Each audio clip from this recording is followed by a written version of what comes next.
Hi hello ನಮಸ್ತೆ. ಭಾನುವಾರದ evergreen ಕಥಾಂಧರಕ್ಕೆ ಹೃದಯಪೂರ್ವಕವಾಗಿರ್ತಕ್ಕಂಥ ಸ್ವಾಗತ. Happy father's day. Father's day ಪ್ರಯುಕ್ತ ಒಂದು ಸುಂದರವಾಗಿರ್ತಕ್ಕಂಥ ಕತೆ, ಅಪ್ಪ ಬರೆದ ಕೊನೆಯ ಪತ್ರ, ಅರ್ಥಾತ್ ಅಮ್ಮನ ಬದುಕ ಬದಲಾಯಿಸಿತ್ತು ಎಂಬತಕ್ಕಂಥ ಒಂದು ಸುಂದರವಾಗಿರ್ತಕ್ಕಂಥ ಕತೆ. ಆಶ್ರಮದಿಂದ ತಂದೆಯ ಕಳೆಬರ ತಂದೆ ಮನೆಗೆ ತಂದು ತಂದೆಯ ಎಲ್ಲ ಅಂತಿಮ ಕೆಲಸ ಮುಗಿಸಿದ ಮಗಳು ಮಾರನೇ ದಿನ ತಂದೆ ಇದ್ದ ವೃದ್ಧಾಶ್ರಮದಲ್ಲಿ ಉಳಿದ ಅವರ ಒಂದೆರಡು ಬ್ಯಾಗ್ ವಸ್ತ್ರಗಳನ್ನು ತೆಗೆದುಕೊಂಡು ಹೋಗಲು ಬಂದಳು. ಅವಳಿಗೆ ಇಷ್ಟು ವರ್ಷ ಜೊತೆಯಾಗಿದ್ದ ಊರುಗೋಲು, ಕನ್ನಡಕ ಅಲ್ಲೇ ಪಕ್ಕದಲ್ಲಿ ತನ್ನನ್ನು ನೋಡಿ ಹಂಗಿಸುವಂತೆ ಭಾಸವಾಗಿತ್ತು ಮಗಳಿಗೆ. ಅಲ್ಲೊಂದು ಪುಸ್ತಕ, ಅರ್ಧ ಓದಿ ಇಟ್ಟಿದ್ದ ಪುಸ್ತಕದ ಕೆಳಗೆ ಬರೆದಿಟ್ಟಿದ್ದ ಪತ್ರವೊಂದು ಕಂಡಿತು. ನಡುಗುವ ಕೈಯಿಂದ ಅದನ್ನು ತೆಗೆದು ಓದಲು ಆರಂಭಿಸಿದಳು. ಓದುತ್ತಿದ್ದಂತೆ ಅವಳಿಗೆ ಅರಿವಿಲ್ಲದಂತೆ ಕಣ್ಣುಗಳಿಂದ ಪಟಪಟನೆ ಒಂದೆರಡು ಹನಿ ಕಣ್ಣೀರು ಪತ್ರದ ಮೇಲೆ ಬಿದ್ದಿತ್ತು. ತಂದೆ ಬರೆದ ಕೊನೇ ಪತ್ರ ಅದಾಗಿತ್ತು. ಪತ್ರ ಹೀಗಿತ್ತು: ಪ್ರೀತಿಯ ಮಗಳೇ, ಇದನ್ನು ನೀನು ಓದುವಾಗ ನಾನು ಈ ಲೋಕದಲ್ಲಿ ಇರುವುದಿಲ್ಲ, ಎಲ್ಲೋ ಒಂದು ಕಡೆ ಇರುತ್ತೇನೆ ಬಿಡು. ಮೊದಲೆರಡು ಪದಗಳೇ ಅವಳ ಕರುಳು ಹಿಂಡುವಂತಿದ್ದವು. ಆದರೆ ನಿನ್ನೆದುರು ಹೇಳಬೇಕೆಂದುಕೊಂಡ ಮಾತುಗಳು ಗಂಟಲಿಂದ ಹೊರಬರಲೇ ಇಲ್ಲ. ಈಗ ಹೇಳುತ್ತೇನೆ ಕೇಳು. ಆಗ ನಿನಗಿನ್ನೂ 5 ವರ್ಷ. ಅಪ್ಪ ಡೈರಿ ಮಿಲ್ಕ್ ಚಾಕ್ಲೇಟ್ ತನ್ನಿ ಎಂದು ನೀನು ಹೇಳಿದ್ದೆ. ನಾನು ನನ್ನ ಕೆಲಸದ ಒತ್ತಡದ ನಡುವೆ ನಿನ್ನ ಡೈರಿ ಮಿಲ್ಕ್ ಚಾಕ್ಲೇಟ್ ಮರೆತು ಬಿಟ್ಟಿದ್ದೆ. ಸಂಜೆ ಮನೆಗೆ ಬಂದರೆ ದೊಡ್ಡ ಗಲಾಟೆ ಮಾಡಿದೆ, 10 ರಂಪಾಟ ಮಾಡಿದೆ. ಅಂದು ಇಡೀ ರಾತ್ರಿ ನನ್ನೊಂದಿಗೆ ಮಾತನಾಡಿರಲಿಲ್ಲ.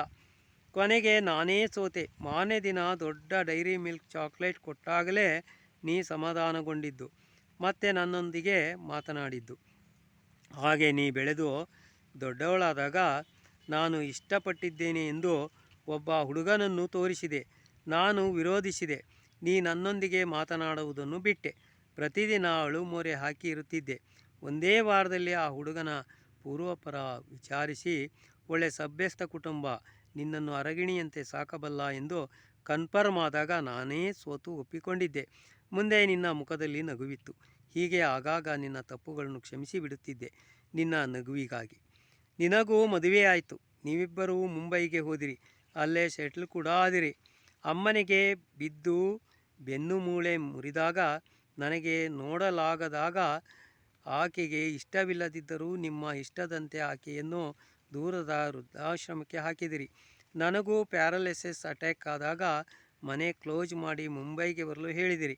ಆದರೆ ಇಷ್ಟು ವರ್ಷ ಕಳೆದ ಮನೆ ಬಿಡಲು ಮನಸ್ಸಿರಲಿಲ್ಲ ನನಗೆ. ಹಾಗಾಗಿ ನನಗೆ ನಿಮ್ಮೊಂದಿಗೆ ಮುಂಬೈಗೆ ಬರಲು ಆಗಿರಲಿಲ್ಲ. ಬರುವುದಿಲ್ಲ ಅಂದದ್ದಕ್ಕೆ, ನಾನು ಹಠ ಮಾಡಿದ್ದಕ್ಕೆ ನನ್ನಲ್ಲಿ ಮಾತನಾಡುವುದನ್ನೇ ಬಿಟ್ಟೆ.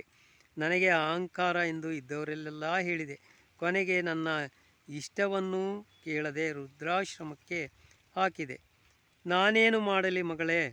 ಮಗಳ ಮನೆಗೆ ಬರಲು ನನ್ನ ಸಾಕ್ಷಿ ಒಪ್ಪಿರಲಿಲ್ಲ ಅಷ್ಟೇ. ಅಷ್ಟಕ್ಕೆ ನೀನು ನನ್ನ ಮರೆತು ಬಿಟ್ಟೆ. ನಾನು ಮಾಡಿದ ಸಣ್ಣ ತಪ್ಪಿಗೆ ದೊಡ್ಡ ಶಿಕ್ಷೆ ಕೊಟ್ಟೆ. ನನ್ನ ಕೊನೆ ದಿನಗಳಲ್ಲಿ ಕೂಡ ನೀನು ಬರದೆ, ಮಾತನಾಡದೆ, ನನ್ನ ಮೊಮ್ಮಕ್ಕಳಿಗೂ ಮಾತನಾಡಲು ಬಿಡದೆ ನನ್ನನ್ನು ಏಕಾಂಗಿಯಾಗಿ ಮಾಡಿಬಿಟ್ಟೆ. ನಿನ್ನ ಅಷ್ಟೊಂದು ದೊಡ್ಡ ದೊಡ್ಡ ತಪ್ಪುಗಳನ್ನು ಕ್ಷಮಿಸಿದ್ದ ನನ್ನ ಒಂದು ಚಿಕ್ಕ ತಪ್ಪನ್ನು ಕೊನೆಗೂ ಕ್ಷಮಿಸಲೇ ಇಲ್ಲ ನೀನು. ನನ್ನ ಬದುಕು ಮುಗಿದಿದೆ. ಕೊನೆ ಪಕ್ಷ ನಿಮ್ಮಮ್ಮನ ಕೊನೆಯಾಸೆ ನಿನ್ನೊಟ್ಟಿಗೆ ಸಾಯಬೇಕು ಎಂದು. ಅದನ್ನಾದರೂ ನಡೆಸಿಕೊಡು ಮಗಳೇ. ಪಾಪ ಮಕ್ಕಳಿಗೆಂದು ಆಕೆ ತನ್ನೆಲ್ಲ ಆಸೆಗಳನ್ನು ಹಾಗೂ ತನ್ನ ಜೀವನವನ್ನೇ ಮುಡುಪಾಗಿಟ್ಟಿದ್ದಾಳೆ. ನೆನಪಿರಲಿ, ಅವಳ ತಪ್ಪುಗಳನ್ನು ಕ್ಷಮಿಸಲು ನಿನ್ನಲ್ಲಿ ಇರುವುದು ಇನ್ನೂ ಕೆಲವೇ ದಿನ ಮಾತ್ರ. ನೆನಪಿರಲಿ, ಇಂತಿ ನಿನ್ನ ನತದೃಷ್ಟ ತಂದೆ. ಓದುತ್ತಿದ್ದಂತೆ ಒದ್ದೆಯಾಗಿದ್ದ ಕಣ್ಣುಗಳನ್ನು ಒರೆಸಿಕೊಂಡು ತಾಯಿಯ ಆಶ್ರಮದ ಕಡೆಗೆ ಹೋಗುತ್ತಿದ್ದಳು ಮಗಳು. ಅಮ್ಮನನ್ನು ಕ್ಷಮಿಸಿದ್ದೇನೆ, ಅಪ್ಪ ಸಾರಿ, ಪಪ್ಪ ಸಾರಿ ಎಂದು ಆಕೆಯ ಒಳ ಮನಸ್ಸು ಪದೇ ಪದೇ ಹೇಳುತ್ತಲೇ ಇತ್ತು. ಅದೆಷ್ಟೋ ಸತ್ಯವಾದ ಮಾತು ನೋಡಿ. ನಾವು ಮಾಡುವ ನೂರಾರು ಸಣ್ಣ ದೊಡ್ಡ ತಪ್ಪುಗಳನ್ನು ಕ್ಷಮಿಸುತ್ತಲೇ ಹೋಗುವ ನಮ್ಮ ತಂದೆ ತಾಯಿಗಳು ನಾಳೆ ಗೊತ್ತಿದ್ದು ಗೊತ್ತಿಲ್ಲದೆಯೋ ಮಾಡುವ ಒಂದು ತಪ್ಪು ಅವರ ಪಾಲಿಗೆ ಮರಣ ಶಾಸನವೇ ಆಗಿಬಿಡುತ್ತದೆ.